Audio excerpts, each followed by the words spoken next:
है। यहाँ से पहले बिंदु को मरीचि ऋषि के नाम से जानते हैं। उसके बाद में जो बिंदु है वो कहलाते हैं ऋषि वशिष्ठा। ऋषि वशिष्ठा की बाईं ओर आपको एक छोटा बिंदु नजर आएगा। ये बिंदु ही है अरुंधति। ऋषि वशिष्ठा के बाद आते हैं ऋषि अंगीरसा। फिर आते हैं ऋषि अत्रि। फिर दाईं ओर की तरफ मुड़ते हुए जो बिंदु आता है वो है ऋषि पुलस्त्य। उसके बाद आते हैं ऋषि पुलह और फिर ऋषि क्रतु। ऋषि पुलह और क्रतु के अंतर को 5 गुना मिलाकर नीचे की तरफ आएंगे तो वहां बसे हैं ध्रुव नक्षत्र। सदा उत्तर में रहने की वजह से उसे ध्रुव नक्षत्र कहा जाता है। इंग्लिश में हम इसे नॉर्थ स्टार के नाम से जानते हैं। बाल्यावस्था के ध्रुव नक्षत्र अगर उत्तर में बसे हैं तो वृद्धावस्था के अगस्त्य नक्षत्र दक्षिण में बसे हैं। अगस्त्य और ध्रुव नक्षत्र हमेशा उसी स्थान पर ही पाए जाते हैं। इन दोनों के बीच में मौजूद आकाश गंगा सतत घूमती रहती है।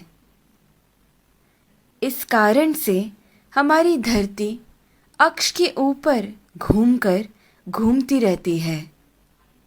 ये सच है कि सारा जगत भगवान के इर्द गिर्द घूमता रहता है, लेकिन वो हमें कभी नजर नहीं आ सकता। भूमि के अनेक कालों में से उसे 4 काल में छांटते हैं। ऊपर नजर आ रहा पीठ के बल सोया हुआ प्रश्न चिन्ह के आकार में बना हुआ सप्त ऋषि मंडल हमें वसंत ऋतु में ठीक ऐसे ही नजर आता है। आगे बढ़ते हुए शिशिर ऋतु यानी ठंड के मौसम में हमें सप्त ऋषि मंडल ऐसे नजर आता है।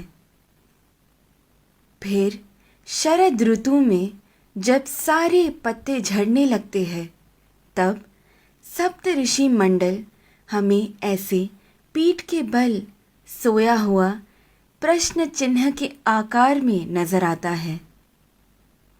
और फिर ग्रीष्म ऋतु यानी गर्मी के मौसम में हमें सप्त ऋषि मंडल ऐसे शीर्षासन कर रहे प्रश्न चिन्ह के आकृति में नजर आता है। चाहे जो भी हो, जब हम ये सारे प्रश्न चिन्हों को एक साथ में देखते हैं, हमारे सामने एक विशेष आकृति हमें बनता हुआ नजर आता है। वही कहलाता है हमारा स्वस्तिक। स्वस्थ का मतलब है आरोग्यवान। स्वस्तिक का महत्व मेरे पिता मुझे हमेशा से बताते आए हैं, लेकिन हर क्षण प्रयोग में ला रहे इस स्वस्तिक का जन्म कहाँ से हुआ ये आज मेरे पिता द्वारा जाना, जो आप सभी में मैंने बांटना चाहा। ध्रुव नक्षत्र को देखते हुए हमें ये मालूम होता है कि हम पूरी जिंदगी जिस दिशा की ओर बहते जा रहे हैं वही है उत्तर दिशा। इसीलिए शायद हमारी भूमि पर भी दक्षिण में अधिक जल है और उत्तर की ओर अधिक ज़मीन है। इस विषय को इतनी सुंदरता से वीडियो के रूप में बनाकर आप सभी को समझाने का श्रेय जाता है मुक्ता जी को। धन्यवाद। तत्परा अहोरात्रा।